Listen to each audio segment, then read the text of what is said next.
I have information about Bud Willis that you may and may not know. I'd like to provide you with some information which you may already know, some of you. If you have read anything about Bud Willis, you may know that he was Tennessee born and Tennessee bred. He received his baccalaureate degree from Tennessee Tech in 1963 with a major in English. He then became an officer in the Marine Corps, and he flew Huey choppers in Vietnam on 642 rescue missions in Vietnam. That's quite a lot. That's quite a lot. And spent quite a bit of time there. And in fact, it is the basis of his second book, the book entitled Marble Mountain. After Vietnam, Bud had an illustrious career in the securities industry through J.C. Bradford and Company. And those of you who know him well through his Clarksville connection may well know him because of that. He was here for over a decade, or right here in Clarksville, through J.C. Bradford. Bud has written two outstanding books. One is entitled Blue Stocking. It's the first of his books. And Blue Stocking is really about survival techniques as a kid. He came from unusual circumstances and certainly had a lot of great support from his mother and from siblings and the like. And it's a charming, charming book. I recommend it highly. His other book, Marble Mountain, does indeed have a lot to do with Vietnam and his experience as a chopper pilot and some of the rescue missions, the many rescue missions that in which he was engaged. He has won numerous awards and honors, including Tennessee's Outstanding Young Man, Clarksville's Community Achievement Award, and the Memphis Distinguished Arts and Humanities Award. Now this last one was won also by John Grisham, Eudora Welty, and Shelby Foote. And that puts him in very nice company indeed. Well, my wife and I, Inga, and I were pleased to be at that particular ceremony, and it was a lovely ceremony that evening. Bud is a giver. The Wounded Warrior Project is a source that he has been very, very much involved in. And in fact, he took a trip to the Today Show. Some of you may have seen him on the Today Show. Just a marvelous segment there about really having to do with Marble Mountain, and all of the proceeds that he has received from Marble Mountain go directly to the Wounded Warrior Project. He's quite a giver. Now, all of this is information that you may have had access to. Now I'm going to give you a little bit of information that you may not have had access to. His real name is Beasley. The word's out. But of course, it wasn't long after he was born that he became known simply as Bud, and that certainly is the name that he uses today. He has a lovely wife, Lee, and she is the driving force in his life. He takes pride in his humble beginnings, and in fact, he dotes on contrast. He always does. You take, for example, the young boy who didn't have a whole lot, and yet my daughter, who, along with my son, spent an evening in their house. They had a couple of children, and they spent overnight. Well, the next morning she talks about how Bud was getting ready to go to J.C. Bradford and Company, and he had on his white dress shirt, and he was putting on his gold cufflinks, and he had a radio blaring as loudly as it could go with John Denver singing Thank God I'm a country boy. And he was singing right along with me, and Anna still remembers that to this day. He is both a student and a teacher. I taught him how to absorb a Greek comedy that plays like a tragedy, and he taught me how to savor wine. Now, using a saber sword to knock the top of a wine bottle off it's no mean achievement, I can tell you. Bud is very, very good at it. I was afraid that he was going to have to call me Lefty from then on as we went through the process. But we managed to save the wine and my hand. He was a good teacher, no doubt about it.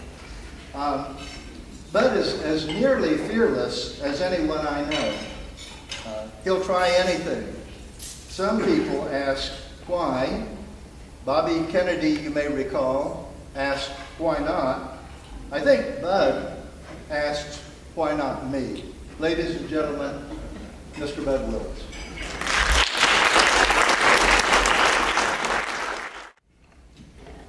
Well, my name is Bud. I've been sober for about 7 months. That's an AA joke. Don't tell me you don't know what that means. And like AA, they sit around mostly. You know what they do at those meetings? They tell stories. That's what we're all doing here.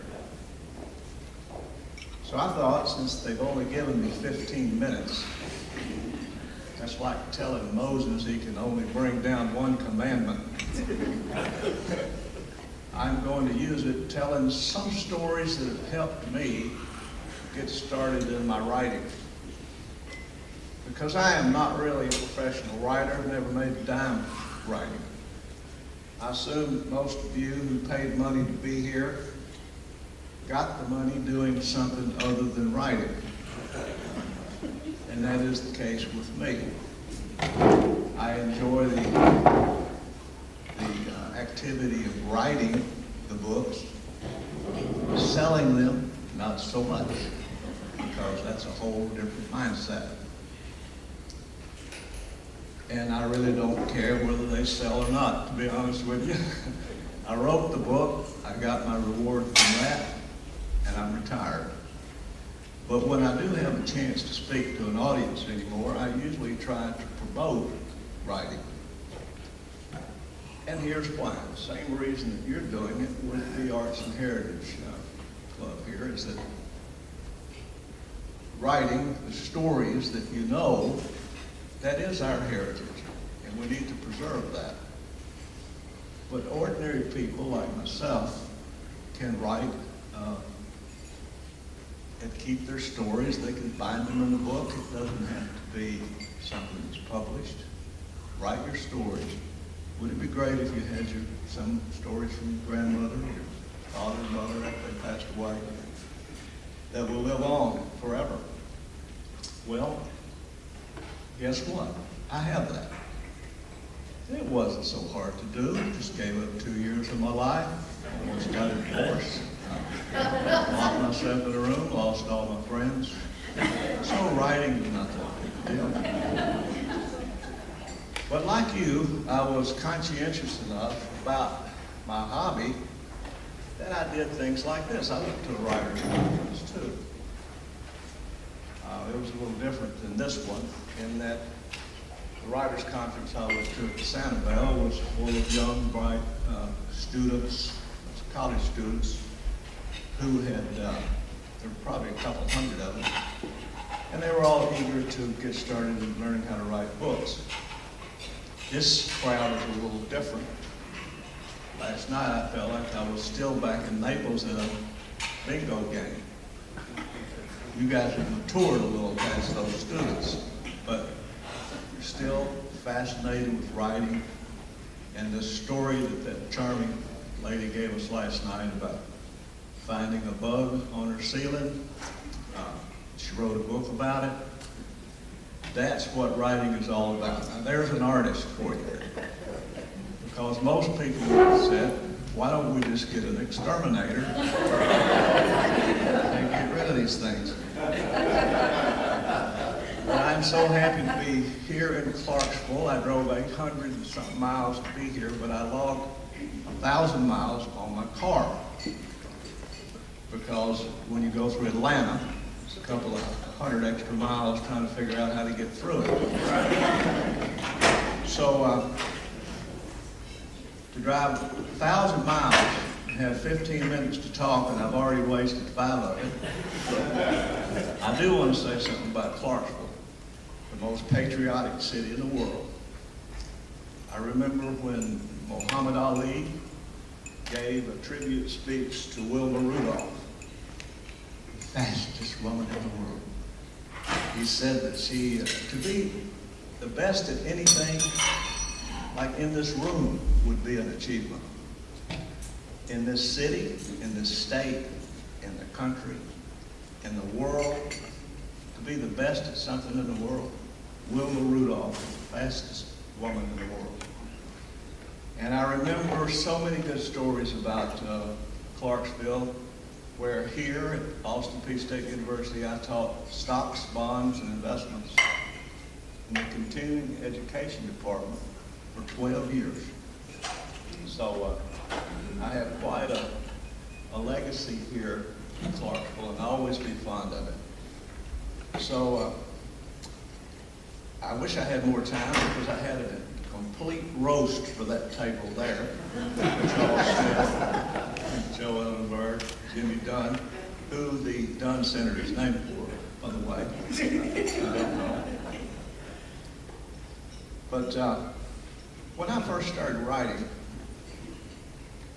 anytime I have a hobby, I want to have a mentor. And I did over 200 magic shows here in this town. And I didn't take up magic until I had a haircut from a guy named Mont Davis here in Clarksville. And I always wanted to get into magic, and I saw him display a magic effect to a young man who came in and asked for some help. So when I got out of his chair, I said, "Mom, you're a magician." So he mentored me, and I learned a couple hundred magic tricks. And I did magic for 10 years. But a mentor is a great thing to have, and I thought, well, when I get ready to write, I want to have a mentor too. So I called a guy named Ben Bola, who had written 130 or so science fiction books. And he also wrote articles as a guest commentary editorial person for the local paper, and I saw his email address. So I decided to be a big shot and fire him off an email, and I said, "Ben, I'd like to have lunch with you and kickstart my writing career." And I explained who I was and what I was thinking about, and that I could use a mentor. That same afternoon, he shot me back another email. He said, "I'm sorry that I can't have lunch with you." He said, "You see, I'm a writer, and it takes up all of my time and all of my energy." And he said, "Besides, no amount of talking about it, no amount of meeting, no amount of sitting around having lunch is going to take the place of writing. If you're a writer, write. And if you're not, quit talking about it." So I wrote my first 16 pages that day. So what he didn't know was, from this old Marine Corps point of view, that was the best advice and mentorship he could have given me. So I took it to heart, and I passed that along, not by way of telling anybody else what to do, because I'm not a preacher, and I don't feel comfortable telling other people what to do. But if listening to a couple of stories can trigger something in you that helps, then I would promote going ahead and writing your stories. And don't overthink it. Just start writing. Then I went to a writers' conference where I met a man named Michael Steinberg, and I paid for, a lot of money actually, for a memoir consultation because I had written a memoir. And I sent him my first 30 pages of the book along with a one-page synopsis. And he spent the first 30 minutes of our session talking about himself and the book that he was writing. And I only had 30 minutes left. And like everybody else, I'm not interested in his story, I'm interested in mine. So I pointed to my pages and I could see he had written, "Who is I?" in the margin. And I said, "What do you mean by that?" And he said, "Well, you've started writing in the first person without bothering to explain who I is in the current sense. Because the I in the stories is not the same person as the I writing the stories. You're a little bit older, wiser, and fatter." So, well, that was pretty sharp. So I thought, well, in 2 minutes he gave me a real good piece of advice. But he said, "What's your book about?" Which I thought was a curious question, although I've heard it a million times since. "What's your book about?" Like he wants a free shot at my book. "It's about $20. You want one?" "It's about 300 pages." I had all kinds of smart answers, but he said, "What is your book about?" I'd sent him a whole one-page synopsis, which I worked hard to tell him what it was about. He was shaking his head. You know, I finished. We both had to stifle a yawn after my explanation. And he said, "No, bud," he said, "a book is about a single thing, as small as a pinpoint of light. And every word in the book needs to steer the reader toward that pinpoint. And if it doesn't, it shouldn't be in the book." Well, that was 2 minutes, and I could have stood up and gone home. Because I took this book home and rewrote the whole damn thing. Because I hadn't done that. Now, most people, including Joe, get different messages out of the book when he told you what my book was about. This book is about gratitude. And I tried to carefully craft this book to steer all the stories in one direction. I probably wrote 4 or 5 times the stories that are in this book. But we threw out everything. When I say we, I had an editor help me. That didn't drive the narrative. It didn't steer the reader toward that pinpoint. So to me, that was when I learned how to write a book. You write a story and it should do the same thing. But a book, the stories need to be crafted in a direction. At least that resonated with me. So when I started writing another book, I asked my own question, what's my book about? So I started writing this book. And about halfway through the writing process, I figured out what I was writing about. And that's not uncommon, is it? You discover it through the process. So I finally discovered that this book was not about combat, not about Vietnam, not about history. It has stories in it from those settings. This book is about fear. So I wrote the book about fear, and I had to once again, go back and recraft everything so that it went the same direction. My editor told me once, she said, "Bud," well, I sent her a draft, and she blue penciled a 500-word story. And I said, "That's one of the best stories in the book." And she said, "Maybe so, but not this book. Maybe another book." That make any sense to you? So pairing all that material, that inventory that you end up with after 2 or 3 days of writing. It's not wasted time, although all that paper may end up on the floor. But it's part of the discovery process of writing, when you finally figure out, this is what I want to say. So even if it comes down to just a refrigerator magnet, at least you know what you're trying to say, so that you can answer the question when people ask you, and they will 1,000,000 times, when they find out you're a writer, what's your book about? It's about fear, or whatever. So, I don't know how much time I have left, but I have a couple of things that I thought I would sort through with the time I have left and just say, the first one I've written, why. I think it's important if you're going to write to figure out why you're writing in the first place. And be honest with yourself. I came from a brutally honest business. You got the results of your day immediately in the stock market. So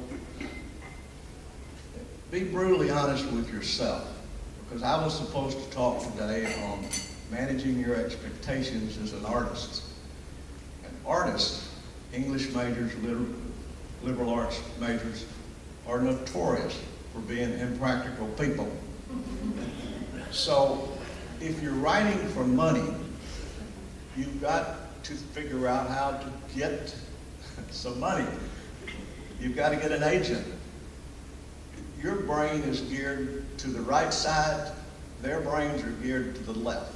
That's a whole different process when you want to sell something. Selling has 3 parts to it. It's a product, a prospect, and a presentation. That's what I did for 35 years. That's how I made my money. It has nothing to do with my writing.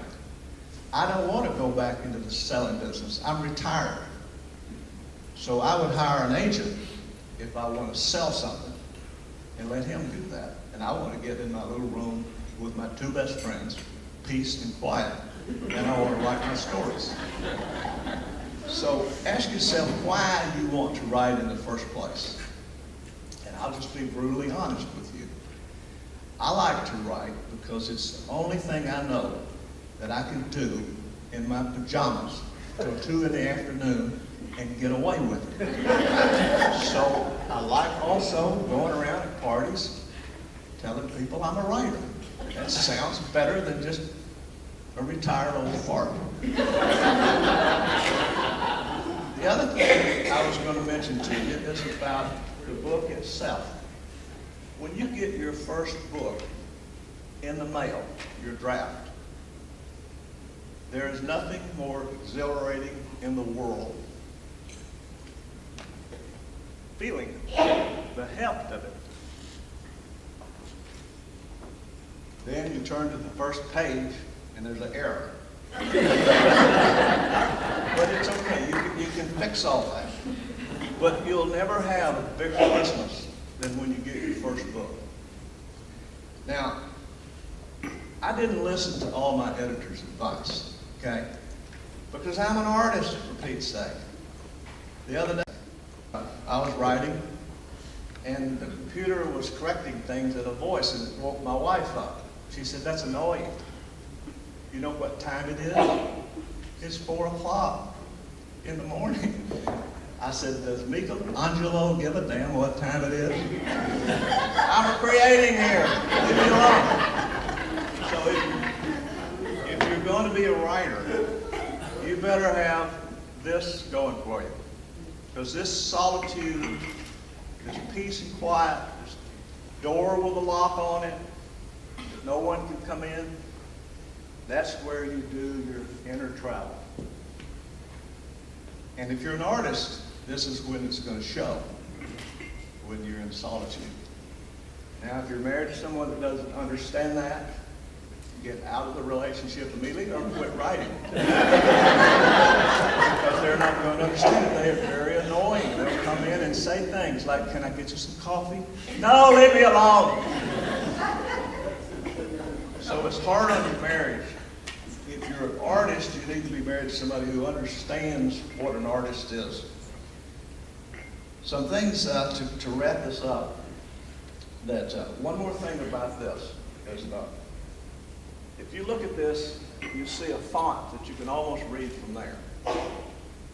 Now, why in the world would I do that?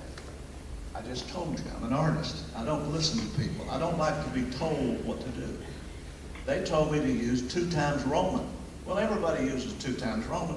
I figured who would be reading this book? Old people, they know this. They can't hear. They can't see. And I don't have any solution for their erectile dysfunction. But at least I can let them read my book. And they've got the choice of reading 2 books. One of them just jumps out at them and the other one doesn't. Which one are they going to choose? However, I'm not recommending that to anybody, because if you take this to a publisher and say, look what I've done, they say, no. Because these guys here, the agents and the public, they know what the market is and they know what the market wants, and you have to listen to them if you're going to go that route.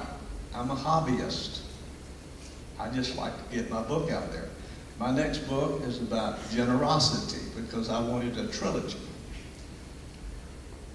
I wanted gratitude, fear, generosity, sort of working together there. What are you afraid of? Why be afraid to be generous? So I do have some mantras that I want to pass along to you, just bullet one-liners that have kind of guided me in the writing. My editor told me once, said, Bud, say the most important thing first. I remember my journalism teacher taught me that too. In case they don't have as much time as you do to read your book, just tell them. When you write a paragraph, say the most important part of the paragraph first, then you can embellish all you want. But don't save it to last. They'll get tired of reading if you're not careful. So you've got to drive them, make them turn the pages. Some people speed read, you know. That's not what you want to hear. That's the truth. Here's another one I learned. Don't let people who don't write read your draft. You'll want to smack them. Don't give your book away. If someone wants your book, and they'll drop many hints. So, do you have any books? Where can I get your book? Have you tried the bookstore? They want a free book, but they're not going to read it if it's free. The only thing they're going to read, reading is a very personal thing. They'll read what they want when they want it, okay? They'll buy what they want when they want it. If they want your book, they should pay for it. I give my proceeds to charity, so it doesn't matter to me whether they buy it or not. Might matter to the wounded warriors, though. Don't expect anyone else to give a damn what you think. That's my next tip. Because you think you have written some wonderful thing, and somebody else can read it and never comment on it. The worst review you can get is silence. When people you know have read your book but don't say a thing about it. The other thing I wrote here is jealousy. A lot of people, your best friends, won't say a word to you about your book because they're jealous. Everybody's got a book in them, and they want to write it, but they can't, and they won't, and they never will. But they're jealous of you because you did. Just remember, you'll run into that. Here's some news that I wrote down. There's just 4 of them. Bear with me. You're in the entertainment business, right? Be entertaining. Throw a joke in there now. Throw something funny in there to lighten it up. You work with all the emotions, okay? That's what you do as an artist. I always felt I was an entertainer, and even when I was selling securities, I dealt with fear, hope, greed, and frustration. And I had to Managed that like Rembrandt works in oils. I was a salesman. Now, if you're a writer and you're in the entertainment business, be entertaining. Tell entertaining stories. Say something funny. Read it back after a few days and see if it changes your emotions. That's a good acid test. And another thing is to write. Here, this is the business of writing.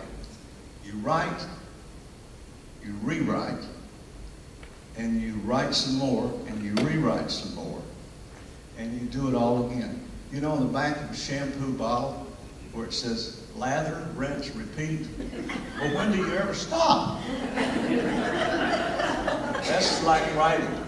You don't ever stop, because when you get your book back, you're going to say, damn, I should have taken just a little more time. So don't rush a good thing. And I learned that from a young lady in the back seat of a car in high school. She looked at me and said, Bud, nothing good happens fast.